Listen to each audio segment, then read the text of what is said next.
The Lord be with you. And with your spirit. A reading from the Holy Gospel according to Luke. Glory to you, O Lord.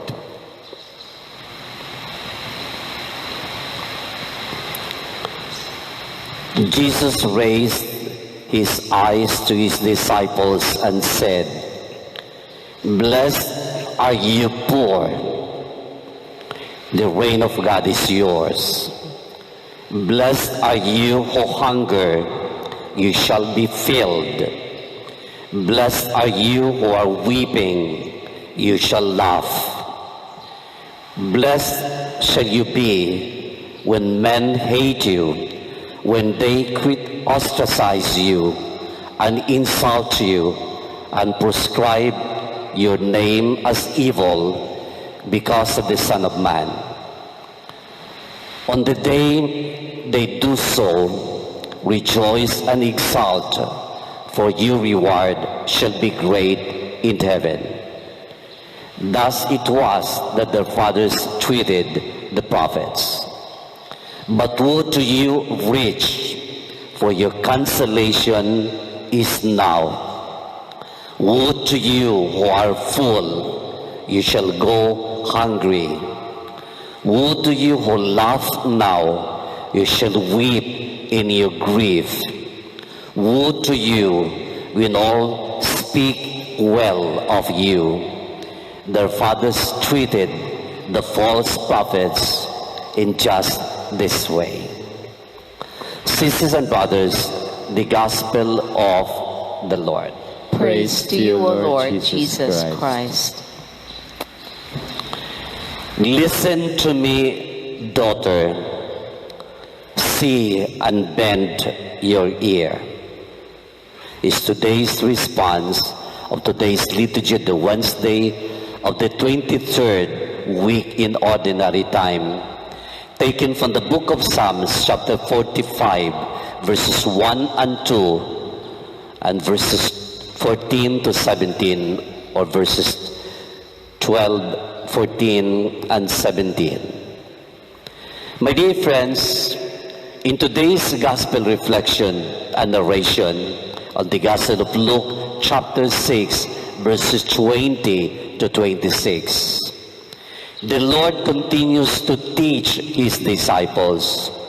And today, Luke's account, that is of the Gospel of Luke 6, verses 20 to 26, his account on Jesus' sermon on the plain is very succinct. Succinct means concise and brief. And St. Luke in the Gospel reading today said, Jesus gave no answer and no reason why the poor should be blessed or blessed, and why the hungry shall be filled. And this is the account of St. Luke the Evangelist, so brief, so concise, in other words, so succinct. Jesus gave no reason why the poor and those who are hungry should be treated this way and be called blessed. But however, my dear friends, the implication is very clear that because the poor and the hungry are good and innocent, because the poor and the hungry try to make both ends meet and try to live decent lives, the poor and the hungry, the oppressed and all.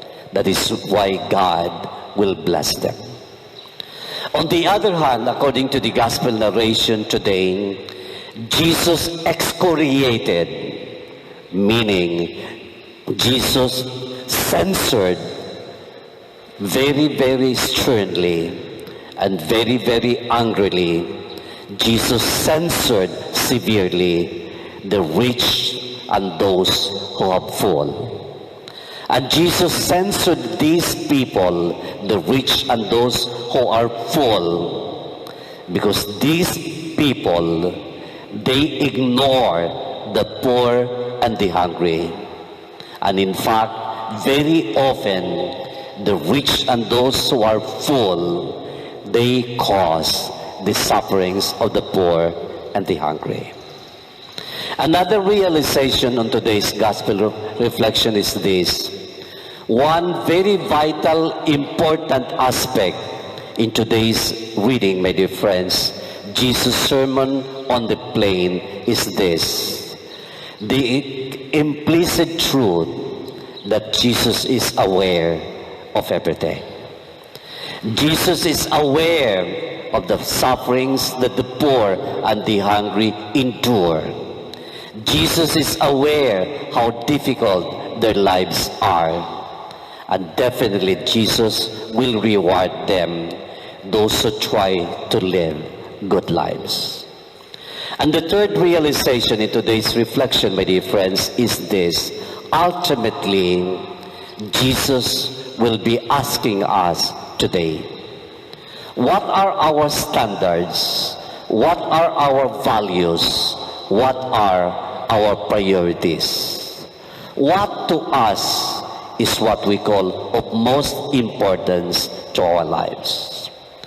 And the answer to these questions, what are our priorities, what are our values, and all, my dear friends, our happiness depends on all our answers to these questions. And so, my dear friends, let us ask ourselves honestly, how seriously do we make our own Jesus' concern for the poor, the hungry, and the oppressed? And allow me to invite all of you to reflect on what Edmund Burke has to say. And Edmund Burke is reminding us today, all that is needed for the evil to prosper in this world is for good people like ourselves to remain silent. I repeat, all that is needed for evil to prosper in this world is for good people like ourselves to remain silent and do nothing. And that's what Edmund Burke reminds us today. Please stand.